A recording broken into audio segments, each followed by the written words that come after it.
শব্দটি স্প্যানিশ শব্দ তামাকো থেকে এসেছে। তামাকের আদি নিবাস উত্তর ও দক্ষিণ আমেরিকায়।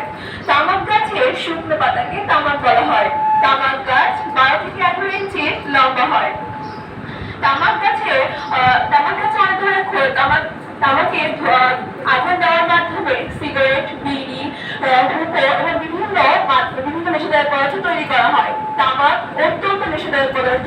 তামাকের ধোঁয়ায় বিভিন্ন বিষাক্ত পদার্থ রয়েছে, তার মধ্যে টার, carbon monoxide, hydrogen, cyanide, benzene, nicotine ইত্যাদি বিষাক্ত পদার্থ বিদ্যমান রয়েছে। তামাক ব্যবহারের ফলে প্রতিরোধযুক্ত অকাল মৃত্যুর একটি প্রধান কারণ। তামাকের ফলে এছাড়াও অসংখ্য স্বাস্থ্য ঝুঁকি রয়েছে, তার মধ্যে রয়েছে ক্যান্সার, হৃৎপিণ্ড, শ্বাসযন্ত্রের রোগ, এছাড়া বিভিন্ন নানা ধরনের শারীরিক সমস্যা। তামাক স্বাস্থ্যের উপরে অনেক ক্ষতিকর প্রভাব ফেলে। তামাকের প্রাথমিকভাবে গবেষণায় তামাকের সাথে ফুসফুসের ক্যান্সারের কথা উল্লেখ করা হয়। 1912 সালে আমেরিকান চিকিৎসক ডক্টর আইজাক অ্যাডলার তামাক ধূমপানের কারণে ফুসফুস ক্যান্সারের কথাটি উল্লেখ করেন। এছাড়া তামাক ব্যবহারের ফলে বিভিন্ন স্বাস্থ্য ঝুঁকি বৃদ্ধি পাচ্ছে।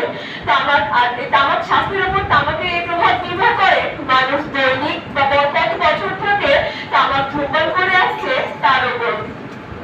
বিশ্ব স্বাস্থ্য সংস্থার তথ্য অনুযায়ী প্রতি বছর শুধুমাত্র তামাক ধূমপানের কারণে 7 লাখ মানুষ মৃত্যুবরণ করেন। অন্য এক গবেষণায় দেখা গেছে পুরুষ এবং নারী ধূমপায়ীগণ তামাক ধূমপানের ফলে তাদের জীবনের গড় আয়ু 13.2 ও 14.5 বছর হারায়। বলা হয়ে থাকে একটি সিগারেট ধূমপানের কারণে মানুষ তার জীবন থেকে 11 বছর আয়ু কমিয়ে দেয়।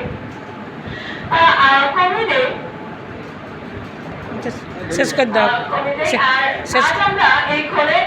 আমরা বিশ্ব তামাক মুক্ত দিবস উদযাপনের এই ক্ষণে আসুন আমরা তামাক চলমান মহামারীর বিরুদ্ধে লড়াই করে স্বাস্থ্য ও সুস্থতার পুনরুত্থান অঙ্গীকার করি। তামাক পরিষ্কার শ্বাস নিই, নির্মলভাবে জীবনযাপন করি, তামাককে না বলি। এই স্লোগান সামনে রেখে আমরা বিশ্ব তামাক মুক্ত দিবসের দিকে অগ্রসর হই। আসসালামু আলাইকুম, ধন্যবাদ।